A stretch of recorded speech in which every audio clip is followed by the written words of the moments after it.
Hi everyone, thank you so much for your presence. We will start the session in next 2 minutes. Thank you so much.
Hi everyone, a very good afternoon. So before I start, if somebody can let me know I am audible.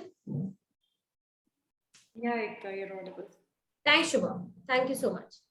So hello all, a very good afternoon. And myself, Ekta C. Dubey, on behalf of the Branalytics team and our title partner, Exotel, we welcome you all on a roundtable, which is digital transformation of credit management in BFSI. So before we start the roundtable, there are a few guidelines that I would like to quickly highlight and make you people aware of. Requesting all the attendees to be on mute when the speakers are taking the session. There would be a Q&A after each session where the attendees can ask a question to our speakers, and we'll also open the forum for the Q&A after the panel discussion. There are a few guidelines. You need to raise your hands, unmute yourself, on your video, introduce yourself, and put your question to the concerned speaker. So before we move on to our keynote speaker, I would first like to introduce our partner, Exotel. Exotel is one of the Asia's largest cloud telephony companies, working with 4,500 plus businesses, including top enterprises and startups.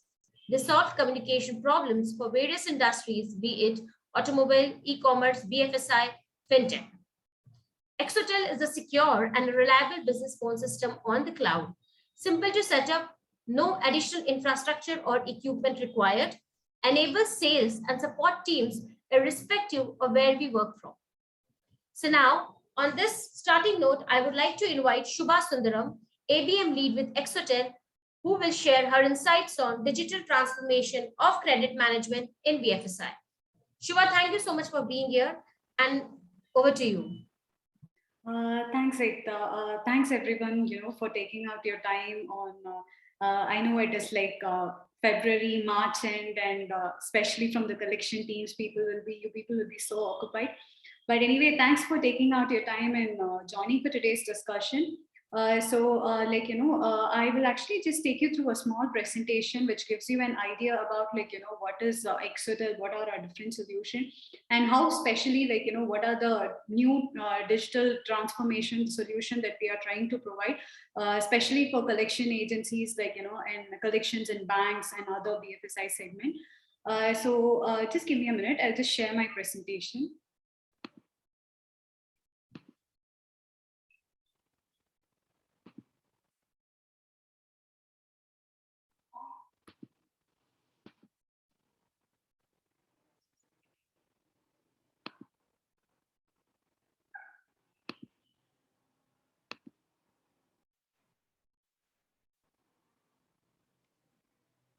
Is my screen visible, Ekta?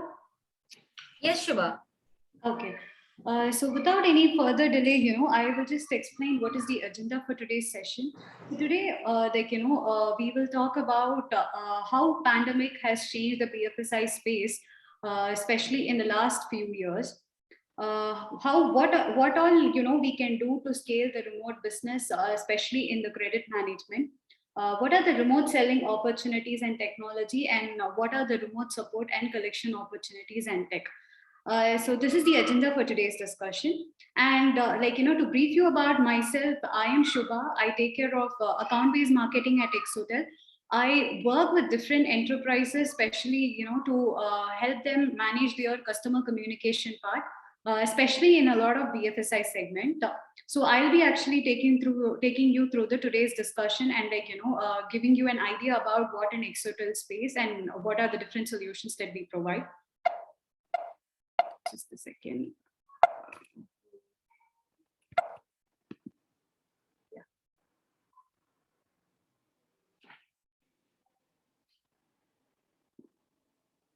So moving on to our first topic for today's discussion, how pandemic has changed the world completely, especially in the customer interaction segment. Because of pandemic, a lot of changes have happened around us in the way we consume things, the way we are working, and even the way how the event is happening. I mean, this is actually going to stay for a long time, and it is actually an irreversible thing. And there are specifically three changes that are clearly changing in the consumer behavior when it comes to the customer engagement part. So the first part today I would like to talk about is the workforce. The workforce itself has become a very distributed now. I mean, it is no longer like a temporary solution, to the problem. We have people who are working in office, who are working from home, who are, who are working from field. And second, all this new workforce, they need to engage with your customers for various business process across the channel. I mean, it is no longer, they are talking to the consumer like in a single channel. They are actually using different channels such as voice, video, email, chat, and all the communications are happening across different process. Especially even if when it comes to the collection process or sales process, all these channels are which the customer the customer is also expecting to serve them. And finally, when you talk about what are the different technologies, we must have been aware about, like, we on a day-to-day basis we interact with the AI devices like Alexa and Google. So there is voice AI, ML, and there is also natural language understanding, intent and emotion understanding, which is available. And finally, there is a capability to view the entire customer journey in a single data platform. In the customer engagement space, our observation, these are the three trends that are causing the process to change. Moving on to the next part, if you're actually talking about the remote business, when I say actually remote, we are not just meaning in a temporary phenomena. This is going to stay for a very long time.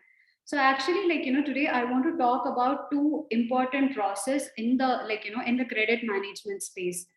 So one is the remote onboarding and selling, because of the pandemic, a lot of remote selling was happening or remote application was happening. So what are the challenges in the remote onboarding space? and also like, the remote support, automate and the collection process.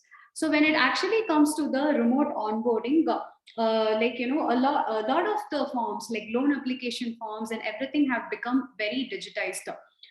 So what happens, like, when and because of the regulatory also, a lot of changes have been brought in the KYC, which is like, moved on completely to a digital space.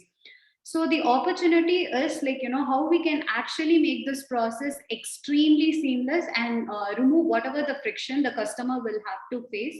And I will also, probably talk about what are the friction, especially like, the customer has to face during the initial form filling stage. For instance, like, if I have to today apply for like a home loan application or a car loan application, when everything has become a very digitized, like, there are a complex banking term. Even like, if I have a little bit idea about how the digital space work, even I will be, I might even get lost with a lot of complex banking terms that is being used in the application.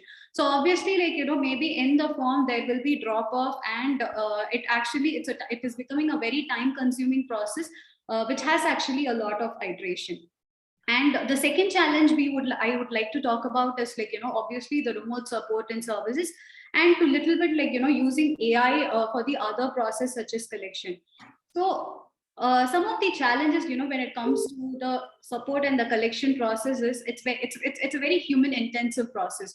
There are a lot of queries which can be hello actually. हाँ sir, वो मैंने सुबह biometrics के लिए phone किया था ना, पालघर में अकाउंट ट्रांसफर कराना था. Sorry. So like when it comes to the support feature, like, it is a very human intensive process, where even for a simple, according to one of our survey, actually, like, if you see a lot, around 60% of the queries which actually comes to the support agency, especially to fill in the application form, or like, to know about the status of the process, it is actually very static. And even like, the amount of queries that come even after the sales process, which will actually, increase the cost, as well as like, what else we can actually do, how we can upsell or cross sell this particular opportunities.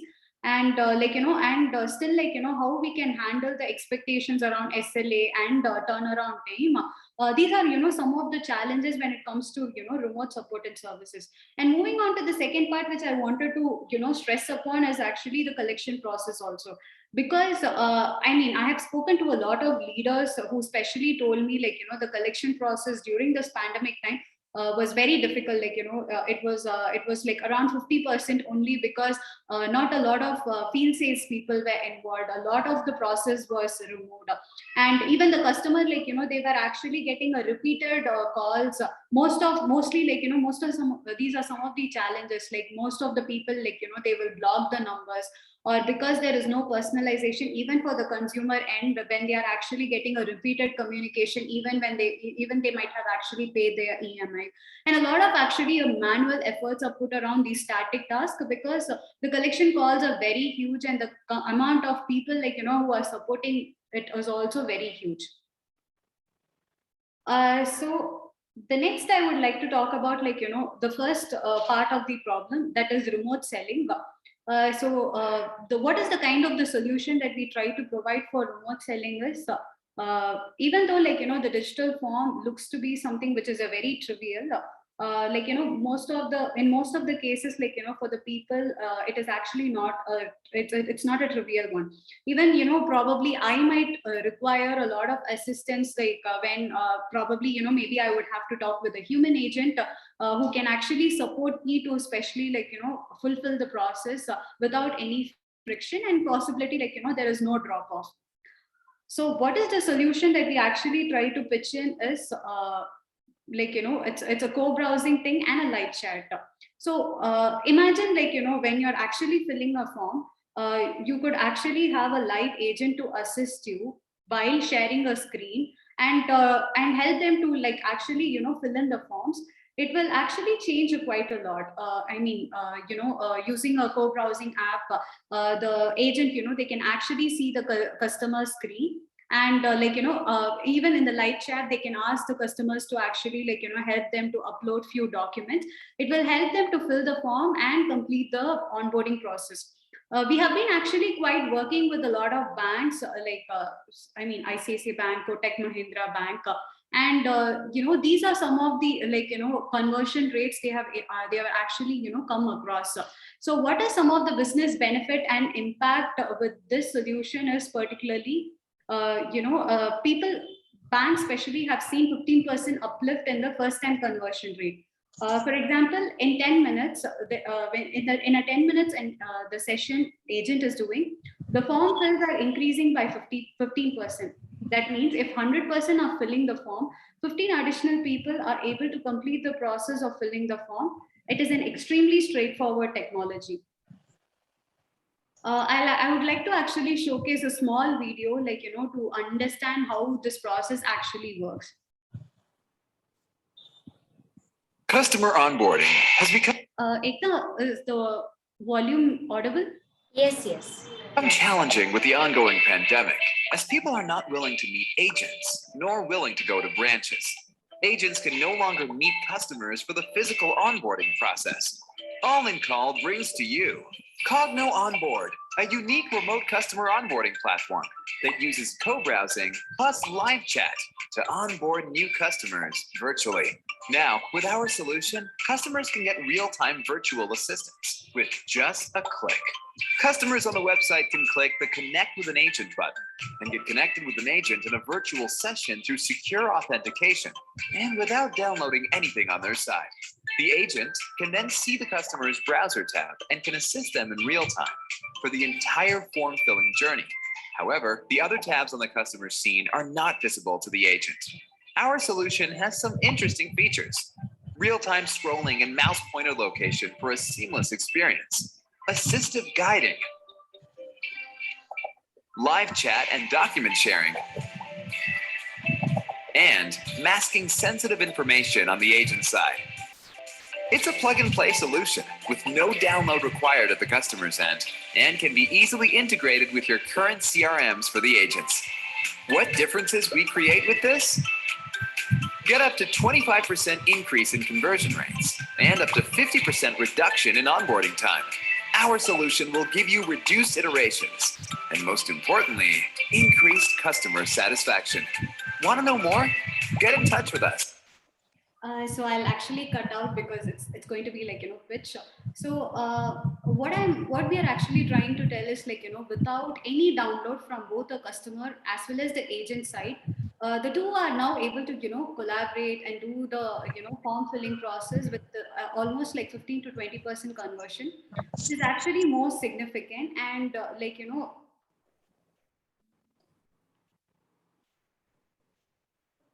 sorry. And we are also seeing the disruption in one of the onboarding space going forward. So moving on to the next part of my today's presentation, I would like to talk about how to automate support, especially with a lot of bots. So obviously, the second problem that we talk about, there are a lot of recent customers actually coming us for the support. And as I mentioned, earlier, almost 60% of which is repetitive. However, waiting for an agent or allocating an agent is extremely expensive. And it actually, depends on the channel. I mean, physical is actually going to be physically going and meeting the customer is going to be more expensive than video, audio, chat. But what if we could eliminate some of the queries of the process by understanding the intent of the customer and respond to those queries by bot? This could be assistant bot, starting with around, answering 10 to 15% of the queries. And then the rest of 50% queries can be actually routed to the relationship manager or a customer service agent. So over the time, the amount of impact it has over the cost is actually significant. So let's see some of the benefits here. Obviously, you must be having a round clock support. So potentially, if the customer wants to probably have to know about the status of their application or want to know how is it being processed, when they'll get an approval, the bot can actually answer the query instead of a human agent or relationship manager answering the query. Also, the bot can be used for a loan recovery process. It means, sending notifications for notification and reminder for your collection process. And bots can also be used for your field on salespeople. When if a field on salespeople, they are getting the required amount of assistance using bots, it can obviously help them to improve their collection process. So by doing this, we have almost reduced the support cost by 65%. We have increased the CSAT score by 30%. And obviously you will not be needing a round clock support of a human agent without increasing, obviously a lot of cost is also going to be involved when a lot of human is being involved. So these are actually some of the business benefits of having a bot. So one of the implementation, we have also done is in WhatsApp. The same can be actually implemented or applied across the channel. That is your WhatsApp, FB Messenger, or you can embed it even in your app, bank application, or even your website chat. All these channels are available to seamlessly answer the queries that can actually send, and also send a reminder. We have actually done specifically for Kotak Mahindra Bank. This is, even it looks like, so this is actually for, getting a status about what is the transaction limit, or, getting know more details about the card. We are also, exploring the use cases of probably the person wants to know more about when they have to do a EMI reminder. Reminder notifications can be actually sent. Or in case probably you want to send any other details, you also want to send a payment link to nudge the customers to pay their EMI on time. That can also be actually done through a WhatsApp bot. Similarly, the website chatbots also, in possible, if a person is he is actually logging into the bank website, probably you can send notification using the website chatbots also. As you saw in the above video, probably if he's actually trying to fill in the form, these bot will actually provide them with all the supporting features, like what they want to know, how what else they need, probably even if they need help with any sort of documents onboarding, obviously website chatbot can support them.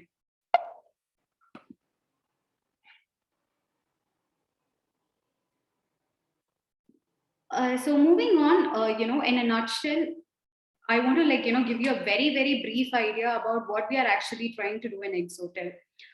So Exotel, we are actually the largest customer engagement company in India. And today we actually support cloud contact center, cloud phone system, and also a cloud platform. We are now trying to get these three applications work across different channels. You have a contact center answering queries in video, voice, chat, SMS, WhatsApp. We also have a cloud to phone system, which means one-on-one communication, which can actually get rid of desk phone. It can be actually embedded with your CRM or any other application probably your field agents are using. They can use the application probably to click to call, to dial a number, or send a business WhatsApp message. Similarly, on cloud platform, if you have an API based call campaign, like reminder call campaigns, or connection based API where you want to connect a field agent to the customer without showing each other's number, obviously for the privacy region. So these are some of the problems we are actually trying to solve today. We have layered this with voice bot, chat bot to seamlessly support across the channel. Well, you can actually integrate with the bot. And the amount of data and intelligence we are trying to gather is, we are trying to build a customer data platform where we can actually show you the entire customer journey. So to give you a live example of what we are trying to build is, for example, summing it up, this is how a journey will happen across a full stack engagement platform. For instance, one of your customer is actually trying to apply for a loan. The bot, which is actually a sales bot, will ping the customer. An automated notification will be actually sent from an agent's unique phone number. The agent can actually fix a call. The agent can actually get on a video call or an audio call. They can help them to fill in the form, and all these information will be available in the CDP. So, you can actually take these data and probably for your reminder or collection process also, or in case you want to actually send any out notification if the loan is approved or if the loan is not approved, if they have to give any additional document, everything can be actually done in any of the channel, all these data will be available in the customer data platform, which can be actually used by the collection team. Obviously, based on all the data which is available, you will get to know how where the customer is actually more engaging, whether he is engaged in WhatsApp, or whether he will answer the call, or whether if you actually send him an SMS, he will reply. Based on all these data, you can actually create a collection strategy so that your collection process will also be improved, as well as a lot of human intervention can be avoided. Or in case even if the customer has actually paid an EMI, you can actually fix in such a way that the customer is actually not getting repeated phone calls, and even so that the customer doesn't have to block your number, or you don't have to put your number on spam. So we provide the entire full stack engagement stack for your credit management process. This is actually will give you an overview of some of the banks and some of the NBFC that we are actually working with. We are actually working with a lot of we are working with ICICI Bank, IDFC Bank, especially in their loan department, for their collection making calls, or their sales call, use our platform to upsell and cross sell across so for all these all the agents use our platform to make calls. So these are some of the use cases where the other banks are possibly using us. This gives an overview about how our portfolio is there, especially in the BFSI segment. So, with that, I actually conclude my today's presentation, and I open the floor for questions.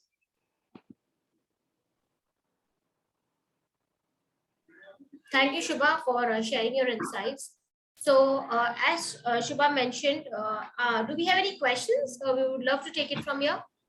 Or if you have something to mention on the chat box also, that would be also helpful.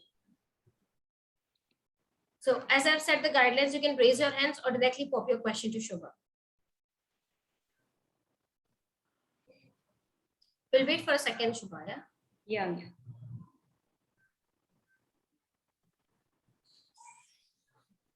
Okay. So I think the question might come on a later part when we have our speakers joining for the discussion, which is going to be very interesting as well. So thank you once again, Shubha, for sharing your thoughts on the digital transformation of credit management. Now moving forward to an interesting panel discussion, which talks about reimagining the collection strategies for financial institutions. And I'm happy to introduce our speakers today. We have Mr. Bharati Raja Shanmugam, EVP and Head of Credit Collection and Strategy from Unity Small Finance Bank. We have Mr. Ranjit Singh Lamba, Head of Contact Center with Edelweiss Financial Services.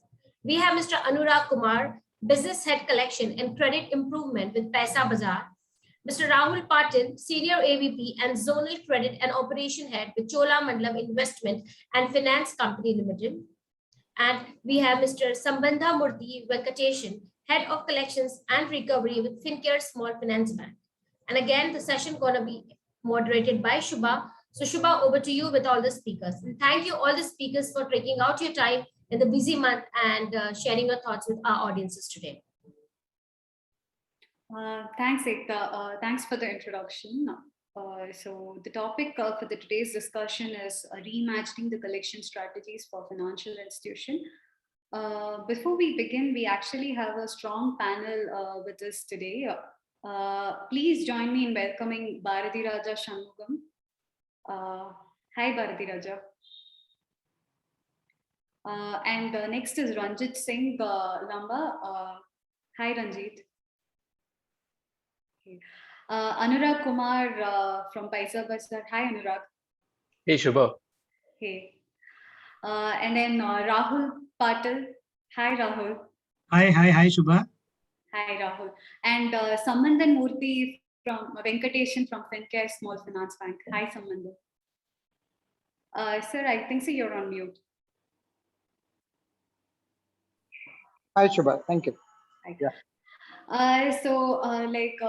In our discussion, probably we discussed, obviously pandemic has actually pushed us in revisiting some of our strategies.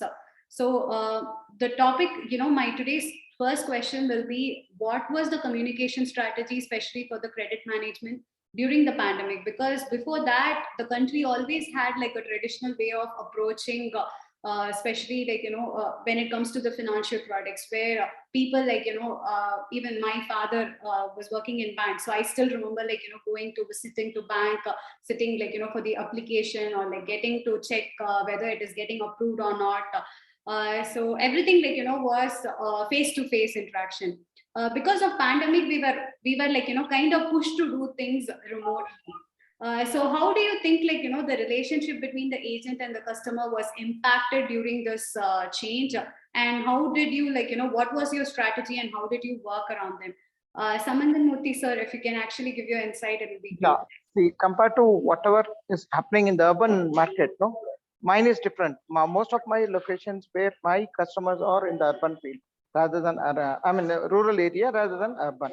What we faced, despite the pandemic, our manpower who goes to collect from the customers, no, were not allowed. Most of the locations were blocked, and we had real difficulty in collecting.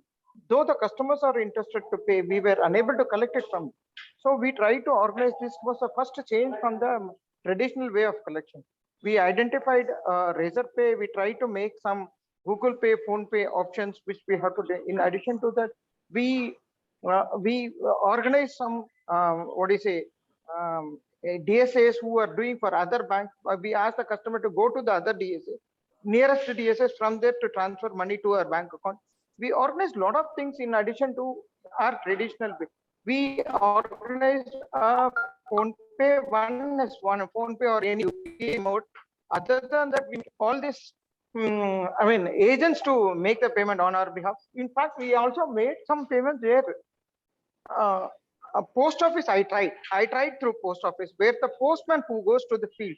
I discussed with the head of post office, where he was working with HDFC, where they have the highest manpower base, where they were visiting the locations. They were transferring, but didn't work out. I tried it. We were tied up with Razor Pay for making a payment from their location, but Razor Pay and all did not work out from the rural areas. Most easiest way, what was happening from the rural areas only was UPI payments, and Google Pay and other things, whatever was possible, and we succeeded in it. Actually, during pandemic, where we were collecting somewhere less than 50% of your monthly portfolio, in next 3 months we increased it to 70-80%, and in the second wave we were always crossing 90%. Now we are back to 95+%. Thanks, Murthy. Thanks for your insights. So like that actually, probably takes me to the second question. So digital transformation was always there, like as Samandan Murthy sir mentioned, UPI payment, Razor Pay, it was always available. But how COVID has actually accelerated the digital transformation in the process, especially in the credit management. We can actually discuss about this in two parts. So the first part is like, what changes pandemic brought in, especially in the credit underwriting. How difficult was it to serve the customer and communicate with them? Because the people, they started always looking for an instant solution. And what were the key changes that were observed by the institution to serve the customer, especially during this pandemic situation? Rahul, if you can, give your views on it, it'll be great. Yeah, hi, sure. So on 24th March, when the country was hit by the pandemic, or it was been like the lockdown was announced for the entire country. So honestly speaking, many of us, or rather us, many of the people were not even aware what pandemic is and what is the lockdown, when the lockdown will be lifted. And then I still remember those days between 24 to end of the March days. It was a year of the, end of the financial year. So there was no visibility what is going to happen in future. So whether we should, ask people to go all out on the field, should we ask them to collect the money, or should we disburse or not disburse? Should we reserve funds for our, survival? So those were the questions for the companies. And in that time also, when lockdown was lifted, say in 1 or 2 months, then there was an actual question coming in: how should we underwrite? What we can do, to underwrite, to assess the customer's cash flow, impact on the customer's life cycle. So, I mean, those are the very, very uncertain days actually. But this digital disruption actually started when the demonetization was, demonetization happened in the country in 2016. But after that, what do you call? Payment companies were, flourishing, like Paytm, Phone Pay, Google Pay. But for the lending side, it was actually started working only after the pandemic. And then we started thinking how we can use the alternative data. How,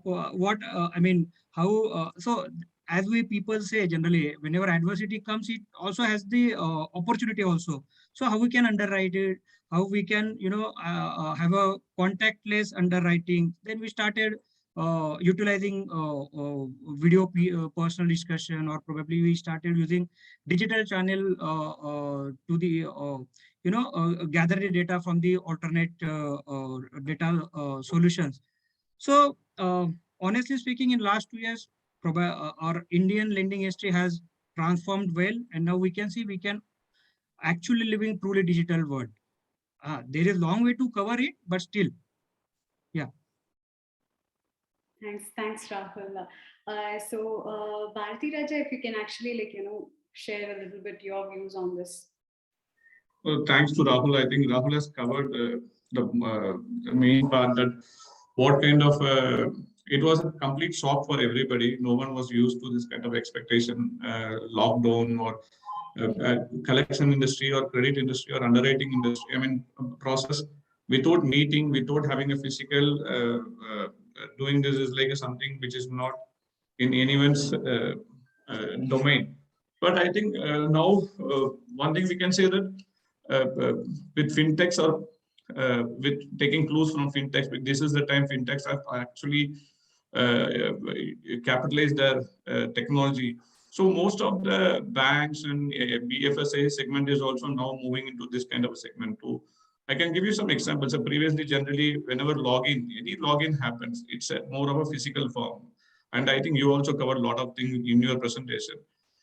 Mostly it is more of a physical form, but now it is completely different. It is completely digital. So all the applications, or it's on pre-filled form we have, through app-based we can get the information, or people can go to website and do this, or we can send a simple link to them so that somebody can make a phone call and understand what they want, and basically we give a pre-filled link, or we can get the consent for application, for the loan application, or for CIBIL, whatever, through OTP based also, so that we know that this is what that with digital signature. And next thing, documents are also, we are able to get everything through a, see, more than mail, we are okay to take even, people started adopting documents through WhatsApp and other sources also. The interaction between the sales agent and the customer, starting from login stage, has evolved completely different. So even many places we insist on, we should meet the customer. Okay, do a WhatsApp video call, do and understand and get the location from through WhatsApp, or even if you don't have a specific app, you can even through WhatsApp you can get a location to get a fair idea from where your customer is calling, so that we'll get a feeling. So this change is happening from every stage. This is what I spoke about login. Similarly for underwriting also, it is mostly in underwriting, when it comes to underwriting, pre-underwriting process, where before starting the process we do a preliminary checks like failed investigation, FCU, and for a secured we need to do technical, legal, and in case the business is more of a cash, we do income assessment. All used to happen through a physical manner. Vendors used to personally go meet customers. Now things have changed. There are a lot of ways and means to validate, and all this information was given to vendor through more of a digital channel rather than using our bank employees. And in that process, basically, these vendors have the localized people, so you don't really need to travel. So this has really helped us to expedite the process and without compromising on the process part. Same thing here, as I said that even for underwriting, we generally go and meet the customer, understand. You need to have that touch and kind of a feel. This is all. But now things have changed. At least there is an appetite or up to a certain amount. People can get into a video PD, and because when fintech can do everything in a 2-3 minutes time, why not other banks? So, but we need to have a appetite to do, and we should also have a infrastructure to manage this. So there are so many vendors who provides us apps for video PD, recorded PD, along with the geotagging. So this is really helping us to get a kind of comfort that tomorrow even something is there, we can go and check it out. And in fact, sometimes it's helping also. Sometimes, many times what happens, some people will try to have some advantage. They have a comfort on the customer. They don't even go, or they go by. But at least now this become a more of a documented process. So I think that this journey is still continuing, and it's not only at the underwriting, even at the disbursement side.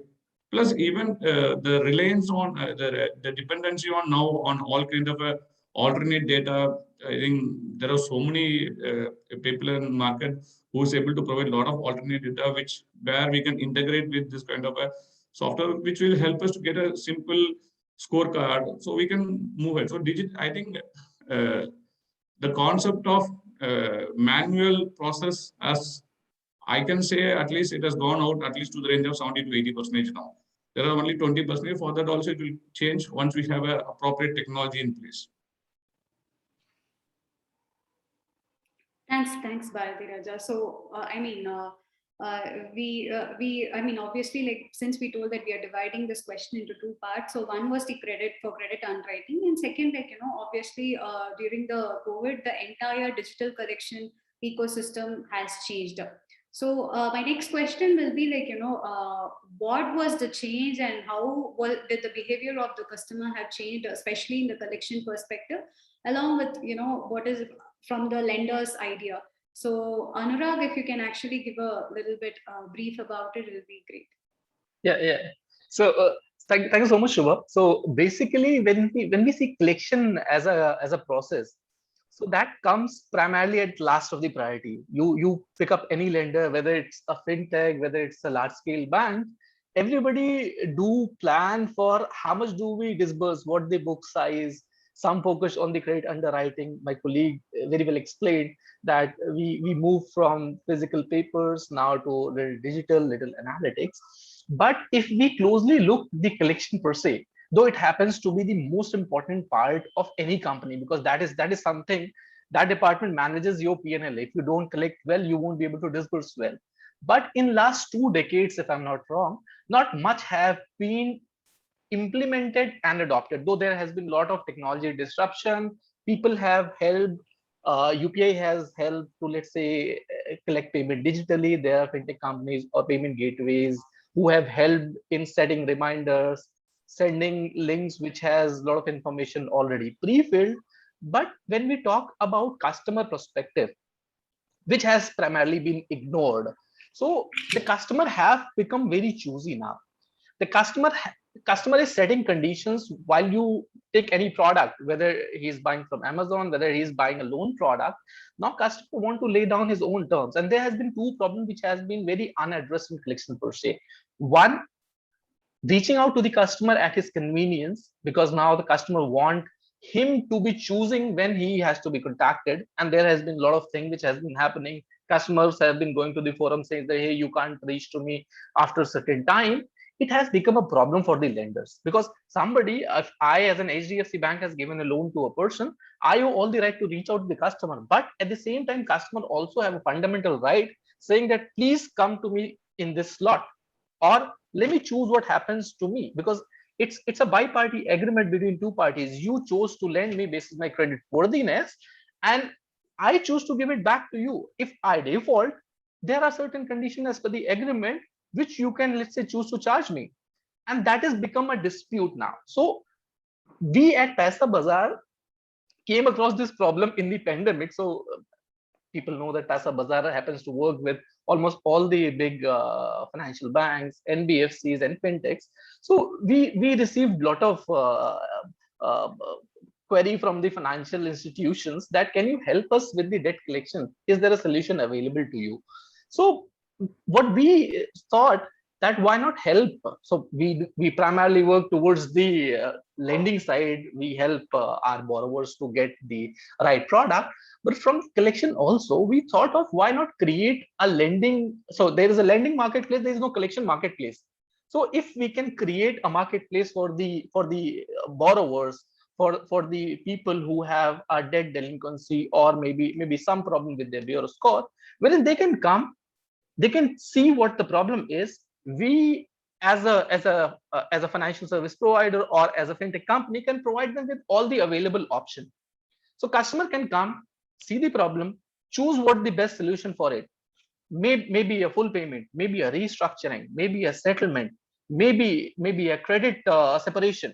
There are a lot of options, a lot of possibilities for a customer to choose from, and we primarily designed it. So like I always said, there has been two things. I mean, one, banks have solved that they can reach to the masses using the technology, but non-contactability they are still struggling with.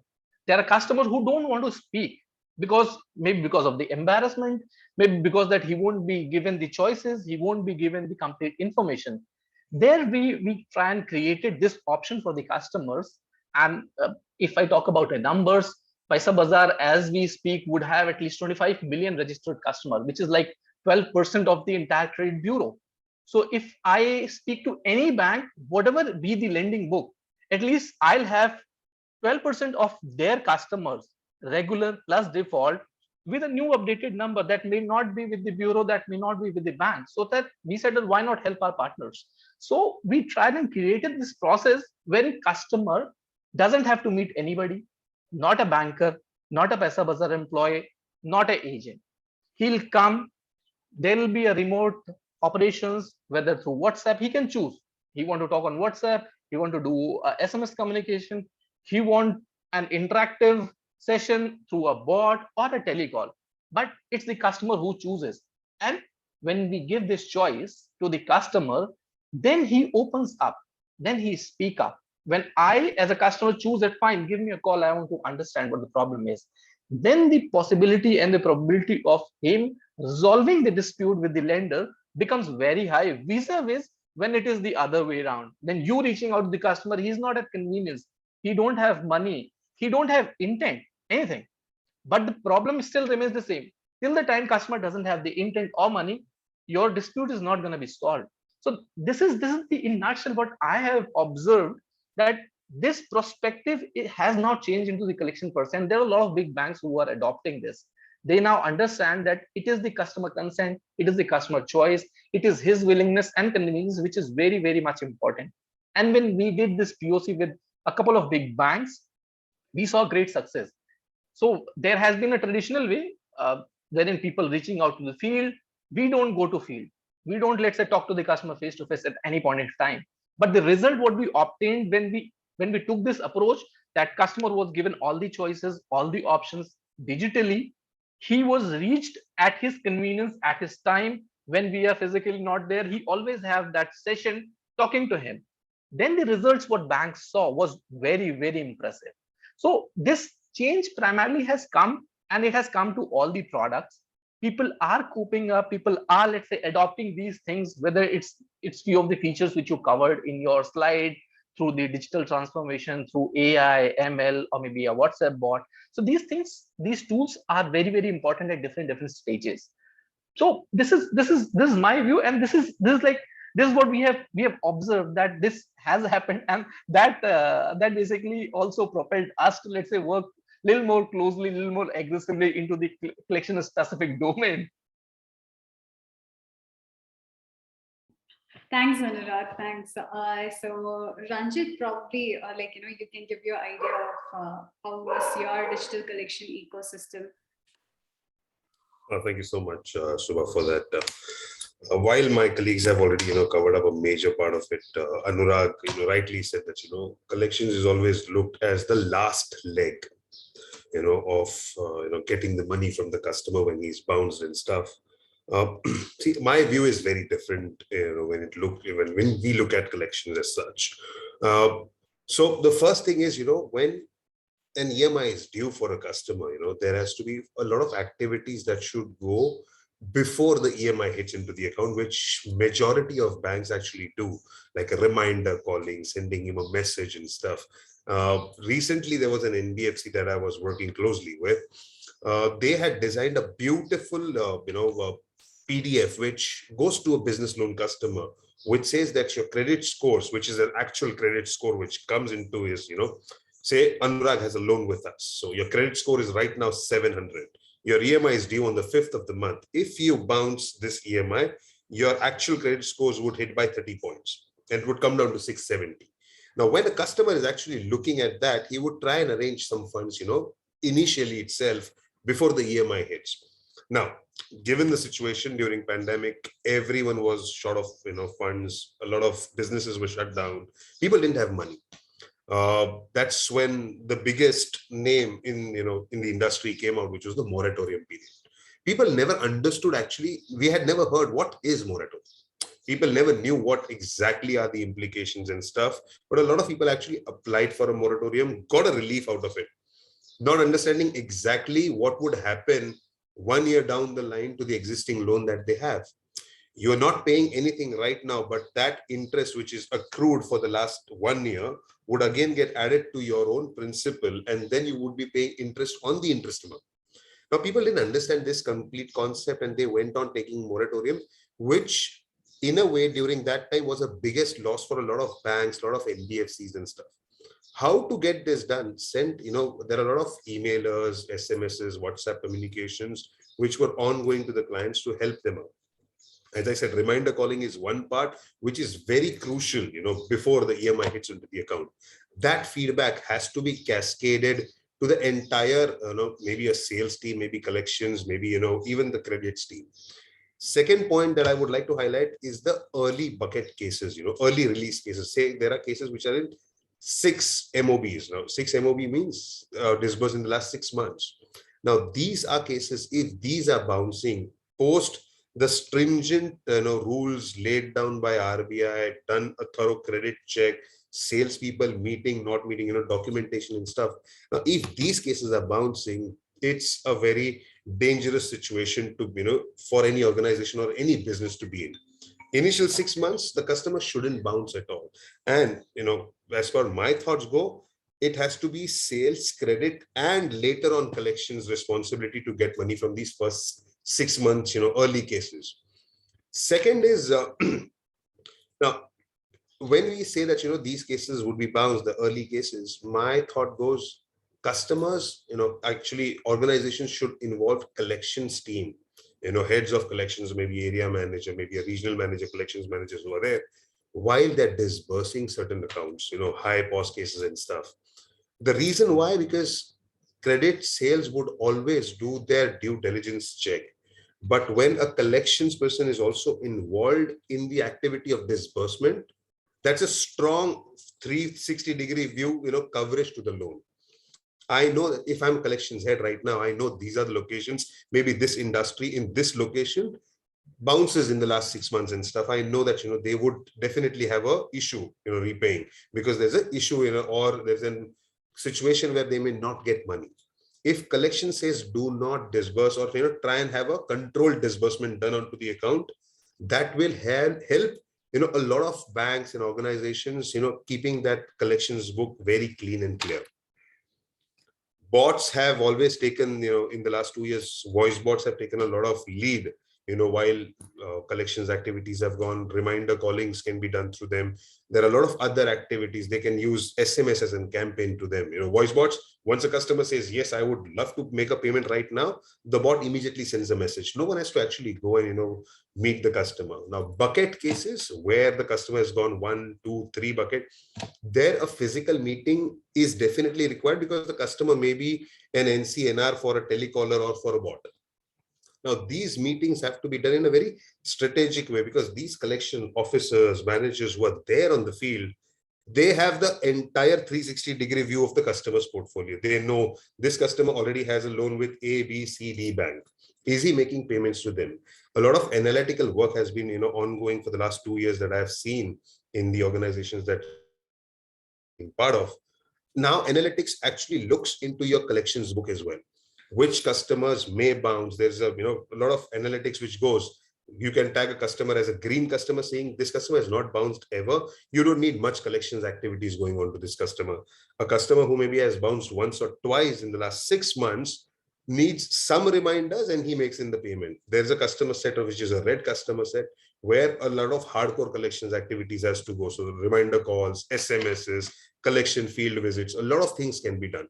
So all put together, when the collections team actually works along with the sales and credit teams during the initial 6 months, after the disbursement, is where you make a very strong base for your own organization that these customers in the long run may not bounce. Or even if they bounce, I have a background of this customer, we can withhold and get back the money.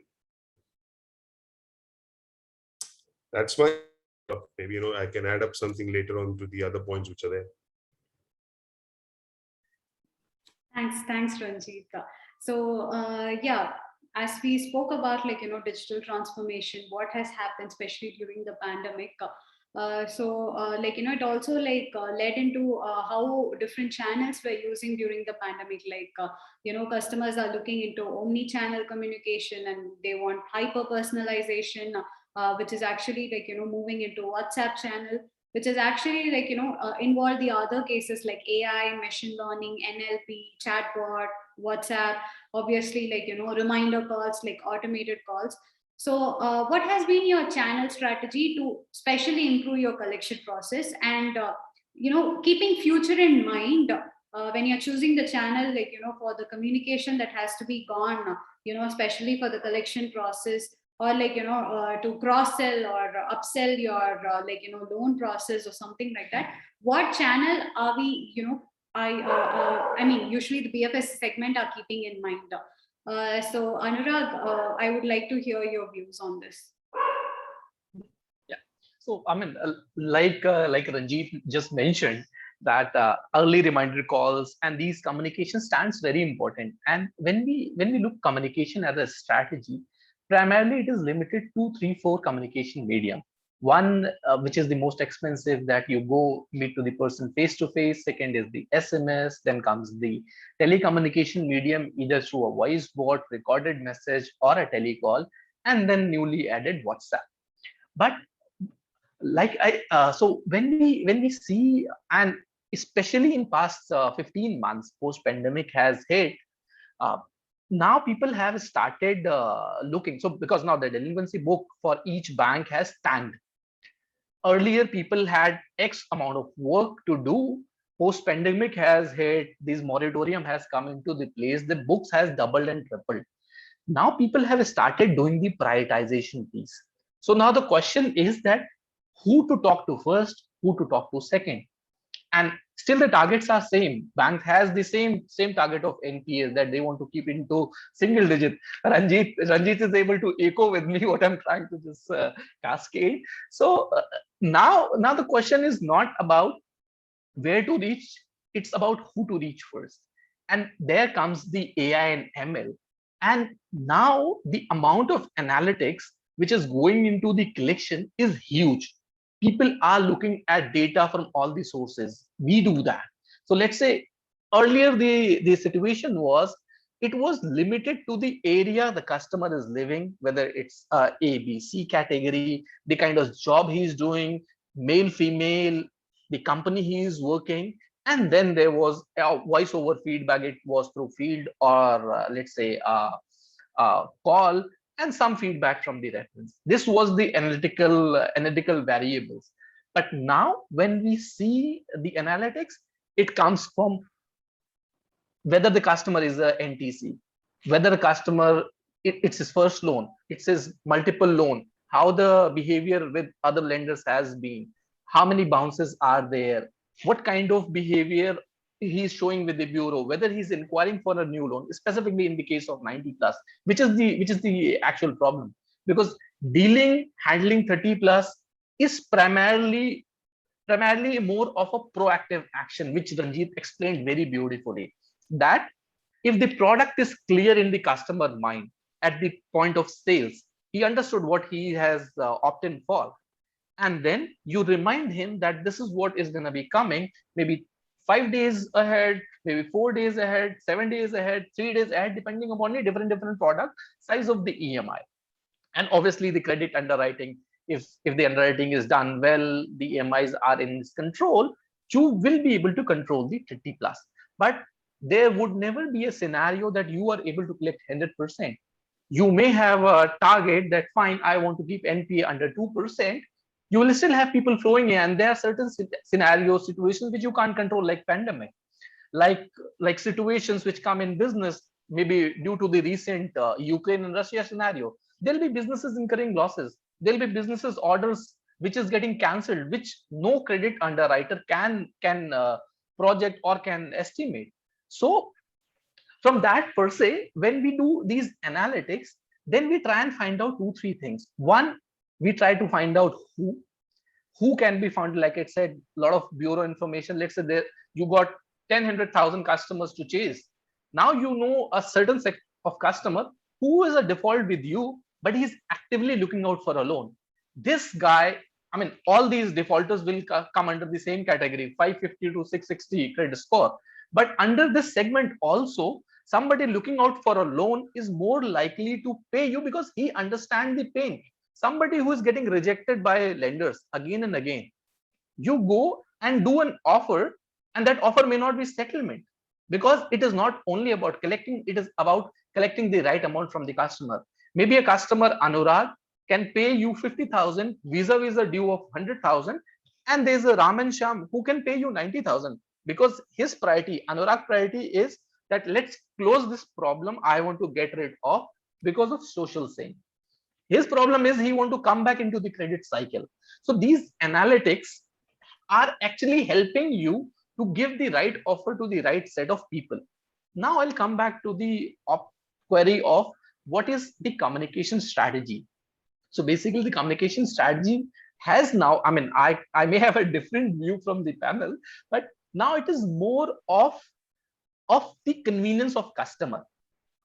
Obviously, there are few factors which will always be in mind, that what is the coverage. Somebody reaching out to the phone, definitely everybody is connected from a phone device. Somebody reaching out on WhatsApp based on the consent of the customer, somebody reaching on the SMS.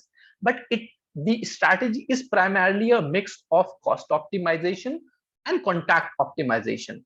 If you have already reached out to a customer on SMS and you have a response, there's no need of reaching out to the customer on WhatsApp once again. It's the same communication what you're sending to him. Or if there is a communication through WhatsApp through a bot, and customer has shared you a response, there's no point of calling this customer once again and taking the feedback once again. It's the same thing what he'll say. Or maybe through a voice bot. If there's a communication through voice bot, he says, fine, there was a statement dispute.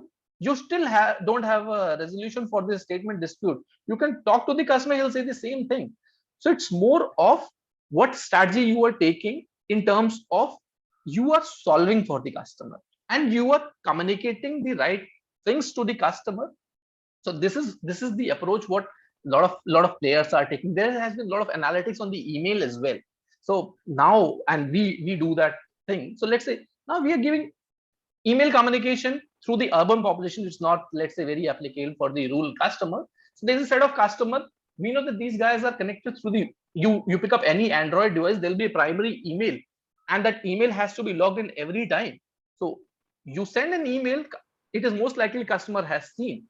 You can put callbacks, or let's say instances at every stage, that whether the customer opened the email or not. There was 3 options projected to the customer. Option 1, get your CIBIL separated. Option 2, pay your amount full. 3, restructure. 4, settle. Whatever options he has selected, you get an information, and based on what information you have collected, whether through SMS, whether through voice bot, whether through WhatsApp, whether through IVR, even through IVR you get a lot of information, whether the call was picked, whether the number does not exist, whether the customer listened to the entire communication, or he just listened to the first 3 seconds and disconnected. So based on these all things, we and banks are what doing is they are creating segments, and then they are reaching out to the segment based on the strategies. that which segment has to be actioned in what terms. So these things has come, these things, people are contributing, people are building it up. Thanks. Thanks, Anurag. Thanks on your views. I mean, it was like, very comprehensive. So before we move on to Ranjit, actually, Sridhar, I think so from Neo Credit, he had pinged me that he had some views that he wanted to share with the panelists. Yeah, Sridhar, you can actually unmute yourself. And Yeah, I wish every panel members and the co-host and host all a wonderful year ahead in respect of credit perspective, because I take care of credit in Neo Growth. So things what we have seen as a fintech era, like many people who were dependent on like ADC based funding. So now we have taken a major transformation like ADC to UPI based transaction history, analyzing and judging our decisions and taking all the funding decisions all are changed all so far.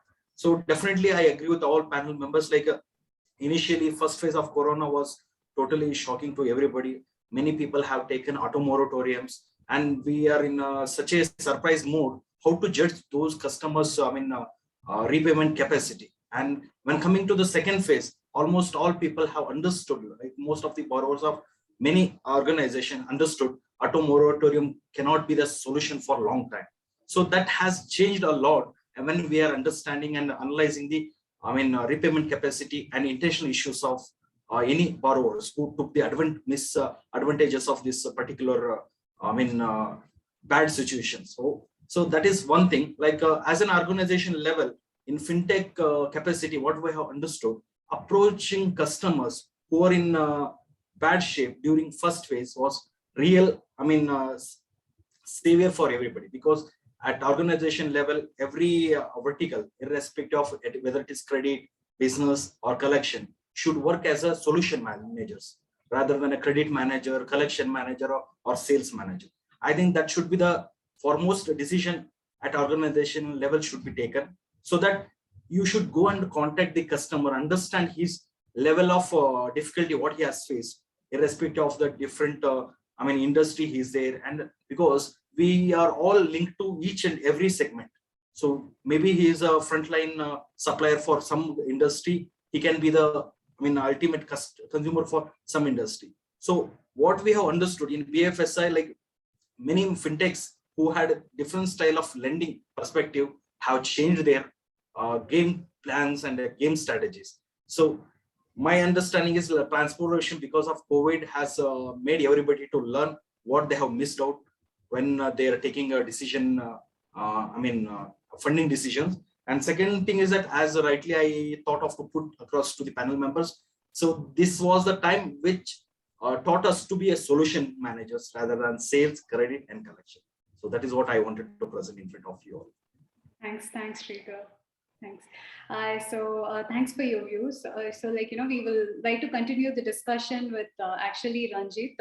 What do you think is going to be your channel strategy, or probably which channels are you going to choose, because you're anyway heading a contact center. So which channel, keeping future in mind, what is going to be your channel strategy when you're going to choose for the future communication? Now, if you want my views, see what I look at this industry, the contact center piece industry completely. In the next 5 years, speaking to a telecaller or an officer on the phone is going to be a luxury, because major things that are happening right now are happening through an IVR, maybe a voice bot, maybe SMS, emails, WhatsApp, and everything is taken over. Speaking to, as I said, a telecaller or an officer on the phone is going to be a luxury. Now, I would just put across a question to everyone. Think about it. In the last 5 years, how many times has each one of us actually visited a bank? We've not. Not even for a checkbook, not even for any transactions that we want to do. Everything is on the fingertips. Now, we are trained, and that's the only reason why we do not do this. Now, there is a second thing that needs to be taken care of, is training your customers. As Anurag rightly said, the urban population may be able to, gel around well with the technological development that has happened. But is my rural, piece, or the consumers that I have, are they technologically that savvy, that habituated? Maybe not, maybe 50% of them are, 50% of them are not. Now that's where, you know, a lot of communications have now started into vernacular languages coming into place. You know, a lot of discussions, a lot of emailers and everything goes on to customers in vernacular languages as well, depending on the region, location, where they are. So the channels that, you know, maybe a future would be a voice bot industry, IVRs, chatbots have started amazing, and WhatsApp being the pioneer, you know, who's leading them in front, is going to be there. There are a lot of wallet payment options which have come in place where the customers can actually go buy, like a phone pay right now is giving you an insurance without doing any medicals. Now there are terms and conditions attached to it, but do I have to actually go to a bank or sit with someone to do a medical? No, I don't have to. I don't have to visit anyone. I can just click on the phone pay app, download it, take an insurance, and I'm done. Loans have started, you know, all these small fintechs which have come into place. Within 3 hours, they transfer 5 lakhs into your account. You don't need any physical meeting to actually happen today. So voice bots, WhatsApp, chatbots, then comes the contact center piece, which would be, you know, the actual problem solver. If with all these being done, still a customer wants to speak to someone, that's where the call center would, you know, come into place. And then actually would come in place is the field force, who would actually go, maybe a branch person would call the customer and, you know, meet in the office and stuff. So these are a few channels that, you know, in the future are going to lead from the front, which is voice bots, chat bots, and the contact centers, you know, which would work in conjunction with each one of us, maybe even for collections, sales, lead generation, drop-off management, which is ongoing right now, because a lot of customers are doing their web journeys on the website itself. So drop-off management, these are the, you know, channels which would actually lead from the front in the next coming 3-5 years. Thanks, Rajit, for your views. So, like, you know, moving on to our next question, like we spoke about, you know, what solutions and strategy have been implemented for a tech-savvy urban population where smartphones are there, AI, chatbots are there.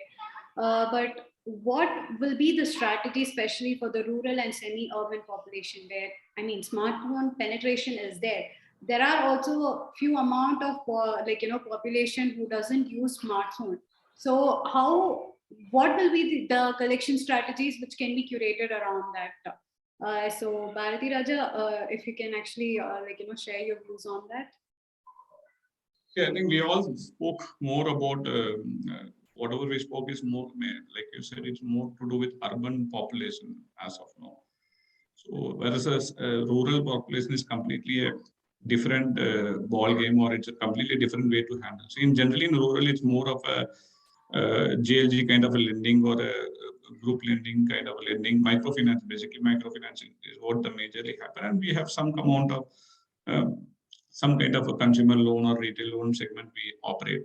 But here, technology, maybe first of all, people having smartphone, even if they have network and other stuff, their affordability to have on data, a lot of other challenges they have. So they are used to a typical normal phone which we have been using. So there the people intensive dependency on people is very high. And specifically in COVID time, there was something generally in COVID time, or even demon time or COVID time, the segment which most affected was your rural.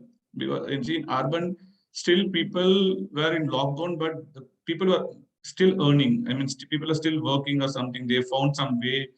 Salaried people were able to work from home. In fact, work from home has become a very successful. And similarly, business people, everybody started an online business or whatever, some business. But rural people actually lost their livelihood. They were sitting in home. Most of them are a day salary. So it was really, really challenging. And reaching out to them was one of the biggest challenge most of the microfinance industry faced.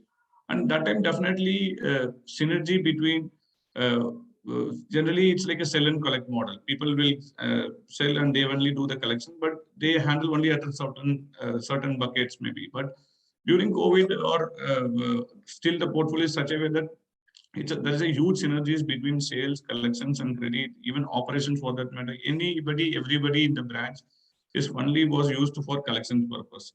So the continuous engagement happened. And then apart from that, whatever best we can do, and like last time also somebody said that we were using DSAs, or similarly, there are so many MFIs in that particular market where they were not doing sourcing, or they did not have the funds to do, but we started engaging them for reaching out to this customer to help us a kind of a collection agent. So that is one, because they have a force people in place, and they have in the local people, and that helped us to get people. Meeting them is very important, and meeting them is very important, and we have to talk to them in a very polite manner, because COVID is already put a lot of people in stress, and this is not the time to really do a normal collection call. And because all these customers are also paying very well, generally in microfinance, they have a moral obligation to pay, because if you one or two people don't pay in the group, the other people will also have a credit default. So that way, there is always a group is there to take care of the payment. But that time we used this kind of a thing, which really helped us. And apart from that, we also now we have people in place by some way or other. But how do we track them? That is the another biggest challenge. All these days, it's like, generally in a group kind of lending, they go to a place, there will be 10 people will be there, they will collect the payment and come. But now that group meetings are also not happening because of COVID. They have to go to each customer place, and we really don't know whether they're really going or not. So that's where once again the technology came into picture, where a lot of collection software apps we have,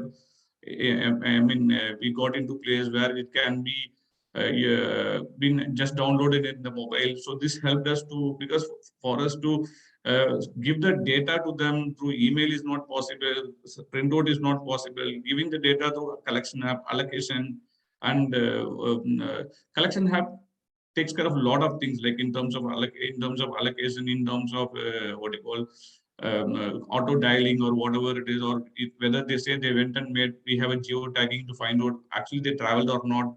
That helped us to tell us, like, today they logged in at this time, and today as per the geo tagging they've done this much of kilometers. So a lot of things we use technology for our people to track the performance and ensure that we are going and meeting the customer. Only meeting was the only way we can collect the money. And once again, like, this also helped us to think out of the box thinking. Now, okay, now how long we'll do this, but still we are not able to. A lot of lockdown restrictions are happening. People are not going. So next option came is tie up with payment banks. You got so many payment banks are tied up with most of the Kirana stores. So during lockdown also, people were allowed to go to the local Kirana stores to go and purchase it. So when we do a tie-up with the Kirana stores, they were able to easily make out that these are the customers are having some kind of loan with them. So they being a local person, they are able to also influence the customer. You make the payment here, it will go to them if you're there. So we push the payment collection process through the Kirana. So we did something, but it was not really fully successful, but because it wasn't starting. But I can clearly say that over a period of time, this one channel is really going to be very, very successful for a rural side. And plus, next thing is wallet. So most of the people said wallet, phone pay, Google Pay, Paytm, you name any kind of a wallets they have. So now when you do a kind of a engagement with them, they will also tell that, okay, these are my existing customers. So it's very easy for them to nudge and say that when you make the payment, okay, they push the messages pushing happens so that they are being asked to.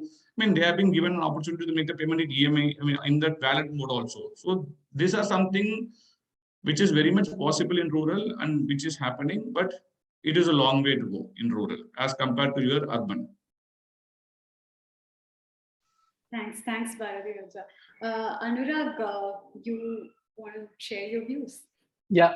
So, like Bharti Raja and my colleague Ranjit said, so I just want to add one point to both of the panel suggestion.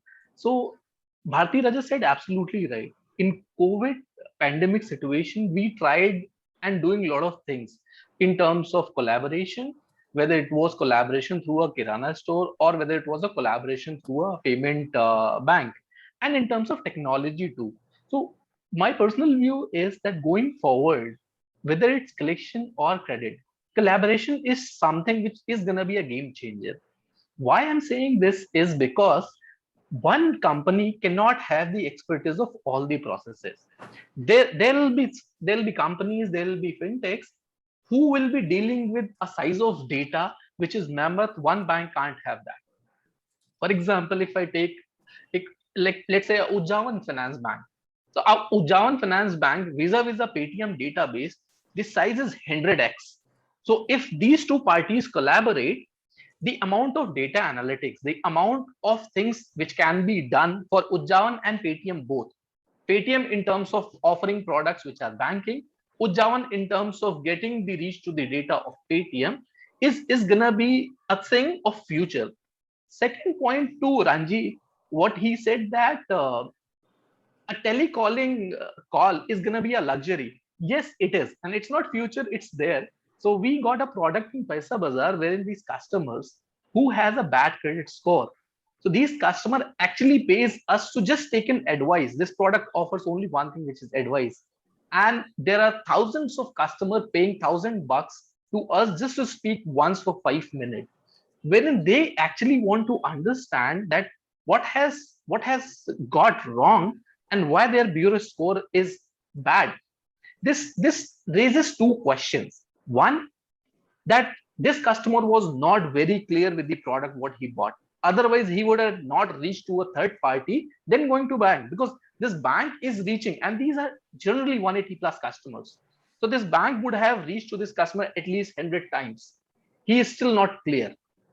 So this guy wants some third party who he trusts, who can come into the picture. He is ready to pay this third party just to explain him the right options, wherein he is content that fine, these are the 5 options which are available. This is what which went wrong. And these are the list of actions which has to be performed so that he can come back to the credit cycle. And we did a very small analysis around this, that these customers who actually took advisory services from us by paying a hefty fee, because in India, charging 1,000 rupees for an advice is expensive, is luxury. We saw that 30%, it's 30% of the customer have improved their score in just 90 days, which means that once they understood, it was not the intent, it was not the contactability, it was the product which was the problem. It was the compassion, or it was the trust with their lender which was the problem, which we just resolved by taking a fee. So the things, the perspective, the customer, the actions are changing way faster than we think.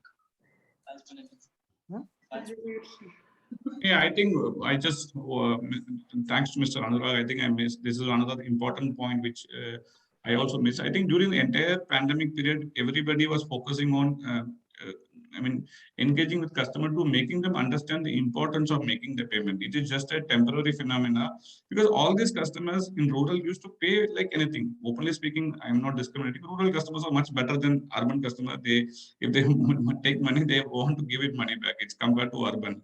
But they were really affected. But when we did a lot of counseling, we saw a lot of turnaround, and and moreover, in sell and collect model, these people only gave the money. They go and say, "Okay, I understand." So it's a temporary phenomenon. You guys make the payment. And there were situations like, customers who have been with us for multiple time, multiple churning has happened, multiple top-up has happened. We said, okay, you make this payment. We can assure you that some point of within a limited period, we will give you fresh loan, which will take care of it. So this is, it's like, this helped. For that also, we had many vendors. I think Paisa Bazaar is making this, making use of their existing distribution channel well for as a collection product, which is good. And there are many vendors who helped us also in this way. That is something I missed out in rural category. Thanks, Patrick. Yeah, Sam here. I fully vouch the rural population where they are just recuperating. They were really struggling to make their ends meet. They were really struggling to make their ends meet, but their intention is not bad. They wanted to really pay. As you said, and the other speakers spoke, a lot of counseling is required. They have to understand the importance of making the money, and also their credit score, what will happen, which we need. See, even today in this current pandemic scenario, and we are unable to help the customers to understand what is going to happen if they don't pay, or what will be the credit score, what will be their future if they don't do. They will not get anyway. So we have to start telling them, but people intention is not bad. If their EMI is going to be 20, I mean, some 1,000 rupees, they are ready to pay in 2 EMI. That's their intention. So we have to start counseling them, as Paisa Bazaar has planned some counseling sessions, or they have made a product to do that. It's a wonderful innovative. And we need that in the rural areas. Urban population, yes, we have a lot of channels which tells about it. There are a lot of websites which tells about it. People are aware about it. Okay. Shubha, we have Mr. Amey who has been asking me just a question with the panel. Yeah. Mr. Amey, okay, would you like to ask a question? You can unmute yourself and do that. Sure. Thanks. My name is Amey. I'm from Spiridian Technologies. I have a question for panel. So you must be aware that the RBI has come up with a asset classification compliance. So how do you find as a collection team to cope up with this compliance for daily asset marking and daily asset classification and NPA marking? Maybe I can answer that. Yeah. So this basically correlates to the collaboration point. So I think that this asset classification notification which RBI has given has been long pending and has been very important. One customer cannot be bad for one lender vis-a-vis if he is good with the other two lenders or other two products, and he can be termed good with two products or two lenders, and one guy is saying that, hey, you are bad. So this has been important, and now this notification and this implementation, though I see this to be implemented at least for next 12 months, not before that, but once this implemented, this will again send a message, and it is good for the customers that the credit awareness, what RBI has been very bullish, a lot of companies are putting a lot of effort, including us, to making customer understand the need, the requirement of maintaining a healthy credit. So with this regulation being implemented, they will understand that it's not that you can get away with one good credit history, one good credit line who you are comfortable with vis-a-vis two defaults. So you will be categorized as a NPA till the time you resolve it in full with all the lenders. So this has been important. This is necessary, and there's a lot of education what is required, because there are a lot of people who really don't understand this. There are customers who are getting credit report from the banks, from their lenders at regular frequency, but they really don't know how to read it. It's like you getting a medical prescription from a doctor, you can't even read it. So we or people or even lenders, now they are trying to educate the customer, tell them what the score is, how it is built, how are the trade lines. So all that is coming, and that's a very good question. Thanks for asking that.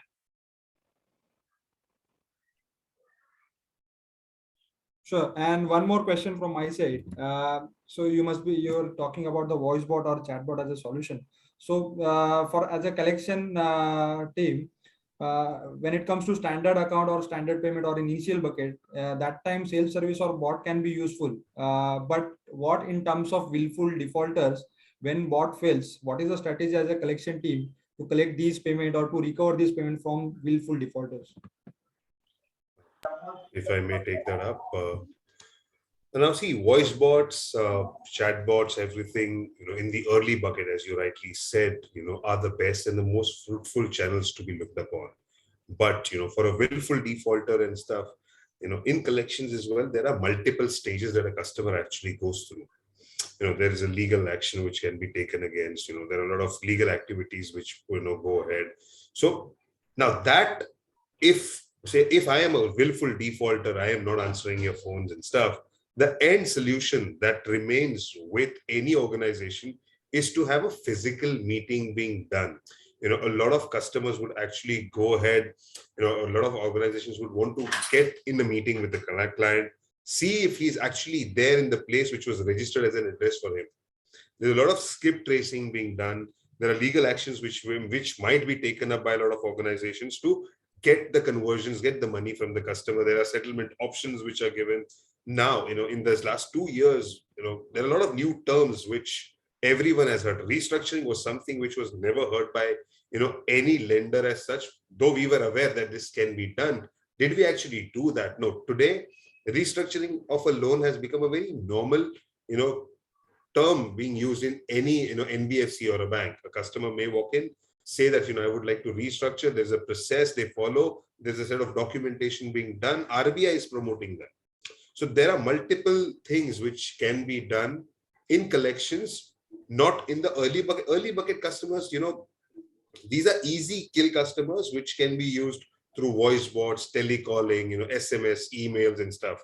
The moment it crosses bucket 2, bucket 3, where now the next stage is, getting an NPA done, that's where a lot of hardcore collections activity starts. I hope it helps the answer, or if you want, I can elaborate more. The question was related to what is the digital strategy you are opting for bucket 3, 4, 5 kind of a customer. As I rightly said, now a customer who's got into bucket 3, bucket 4, for digital, channels, this customer has become an NCNR. We are not able to get through him, or maybe if we are able to reach him, but he's not responding that well. That's where the digital channels in the later buckets may not be that great useful at that point of time.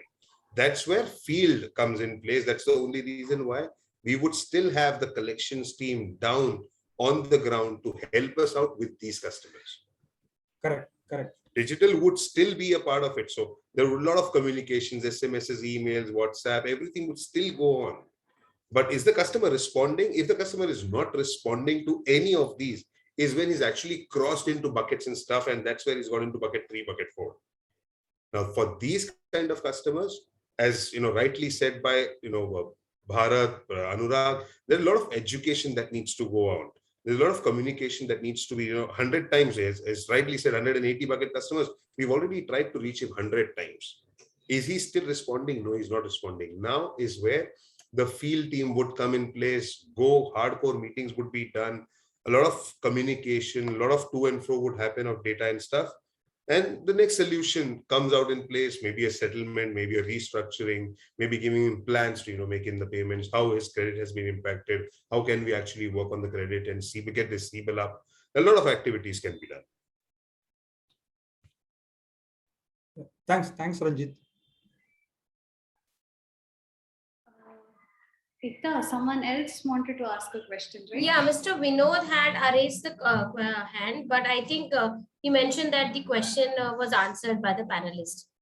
So he has mentioned that. So that was wonderful. Okay. So yes, Shubha, anything, final thoughts? We are almost at 5, I think. Yeah. I think so any final thoughts you can ask the speaker, and then I go for the closure.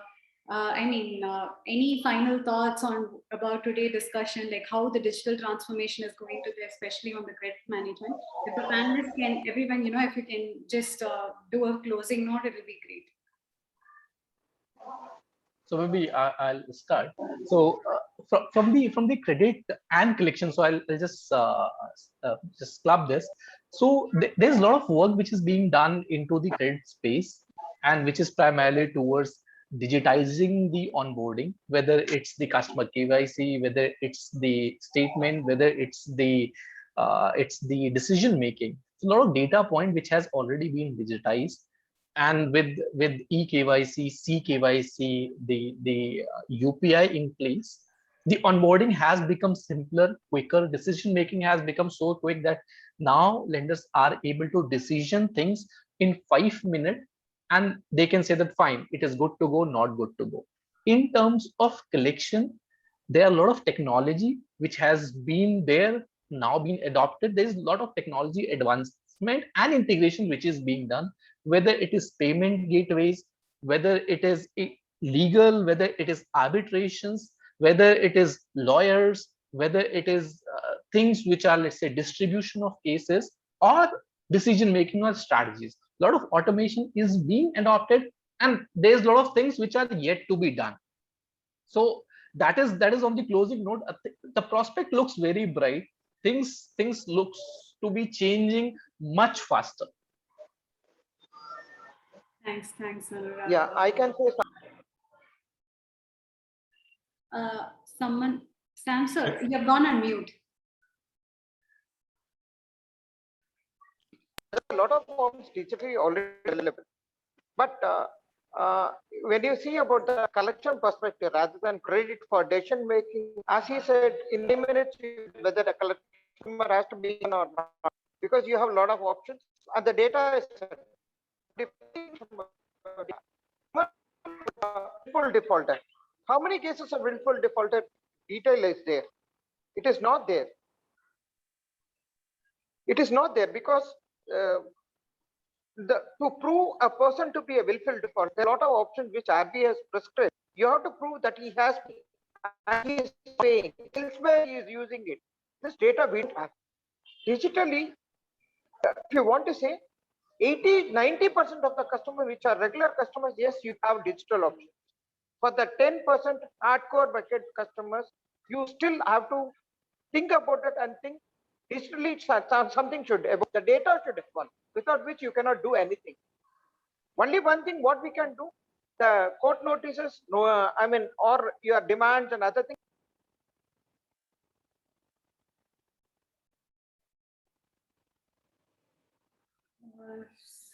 I think, sir, you're going on mute. Yeah. I keep getting a lot of calls here because I'm disconnecting all those calls. Getting calls, so in between there are. So what in the future, what we have to start thinking about, whether we can marry the database from the court, the database from the RBI to be included, where we can start listing or publishing a set of defaulting customers, so that will be useful for the customers, and it may be a threat for the customers who wanted to default. Because if that is going to be published somewhere in some forum, it will not, that customer will not think of defaulting. Beyond 1 or 2 buckets, because there are customers, I cannot say 100% the customer will pay. He will default for 1 or 2 months and he has to regularize it. For that, we have to start doing something, and digitally we have to start presenting some data to all the players in the market. I'm done with this. Someone can pick it up. Yeah, I just want to add only one point that I think whatever Mr. Anurag told. One area is that now there is a digital lending for unsecured or whatever. All your small ticket buy now pay later. That is the area which like everybody's fintech is focusing. There is some amount of focus is on a normal unsecured also, but for us to actually get into a digital lending for a secured, there is a long way. There is a long potential is there specific, because to do a secure, digital lending on secured, you need to have a lot of integration. We should have database, online database for valuation, and we should have online database. Like I'm just giving an option for Paisa Bazaar. That is one area they can focus on, telling us, okay, this is the property. If this is the area property, I can give you this kind of desktop valuation. You go ahead and do it. Right now, these are all like traditional mode. Once again, somebody has to go and do a valuation, have to give a report. Similarly, online, legal report. So if we have all this kind of a platform, the scope for us to get into a digital lending in secured, it makes a long way. Okay. And similarly, all this information also over a period of time will help us to get more of a digital collections rather than into consumption. Right now, at least in urban area, the potentials are enormous, but we are not capturing the data in the right way, because till date, most of the loan application information are in a physical form. Now only it is getting into digital form. Now that it is in a digital form, I can try to use all my digital database into my convenience, but right now it is not there. So it's a long, I think we have a huge opportunity, huge potential. And I think Exotel also will have a bigger business opportunity in this area if they focus more on this. That's it from my side. Thanks. Okay. So Shubha, should we do the closure? Anything from your end? Ekta, we can do the closure. I think so. My fellow panelists have covered all the points. Yes, it was beautiful. So yes, on this closing note, of course, I would say that this was a very interesting session. We had lovely thoughts coming in from the audience as well. and all the questions were wonderfully answered by our panel speakers.